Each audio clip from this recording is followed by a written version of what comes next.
Hello mga kabayan. Yan, ano na ngayon? Late na masyado. September 10. September 10 ng gabi. Wala, binablog ko yung ating sweldo. September 10, ang cut-off ng sweldo namin ay katapusan ng buwan. Pero ngayon, September 10 lang binigay. Ito na po ang sahod namin. Sahod ko.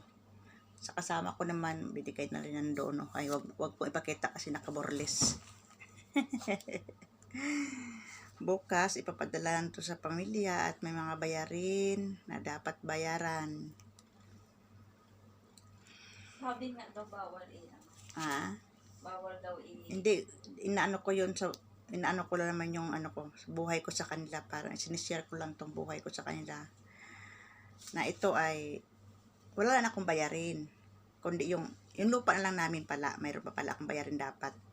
Dapat hanggang December bayad na ako, pero dahil kailangan ng anak ko, dahil ang anak kong panganay na may asawa, may malaking problema na pinansyal, siyempre tayo mga magulang ay hindi naman natin kayang tiisin.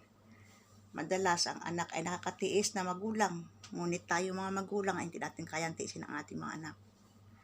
Kaya ako si Inday Duday, yan, support na naman sa anak. Kulang pa nga ito. Pang-upa sa pwesto ng tindahan at saka pambayad doon sa utang ng anak ko. 20,000 utang niya bayaran ko. Buti nga nabawasan na iyon. Sa October, ganun din. Pambayad utang lang din niya sa utang niya ng anak ko. Puro resibo. Buhay OFW. Yan. Ganito. Pagkatanggap, padala. Mabuti nga ngayong gabi binigay dahil kung umaga to binigay o araw, wala pang 30 minutes, nandoon na sa Pinas agad ito. Ano to? Kakainin mo. Hindi na ako kakain.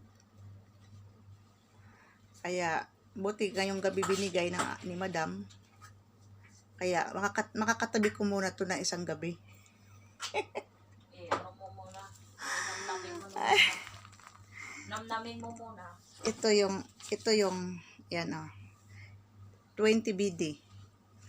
Yan, 20 BD. Ang katumbas nito ay nasa, depende sa palitan kung 149 o 150 ba, ang palitan ng bawat isang BD, times 20. Ang bawa 150 times 20. Yan. Wala, ganito lang talaga po. Ito ang papel natin mga ina. Minsan nakakasama ng loob kasi sagot-sagutin ka paano. Wala, ganoon talaga siguro.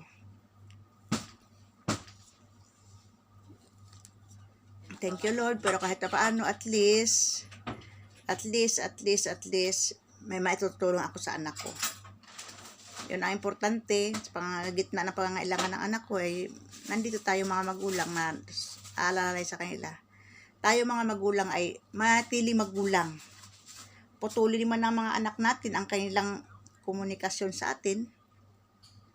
Ang nila sa atin. Pero tayo mga magulang, hanggang tayo nabubuhay, hindi natin puputulin ang ating ugnayan sa mga anak natin. Dahil tayo ay sa lahat ng oras kaya magsakripisyo para sa ating mga anak. Kaya ayun po. Yun na lang. Ako po ready naman ako lahat Ready na ako. Mayroon akong St. Peter. Hintayin na ako ng money back.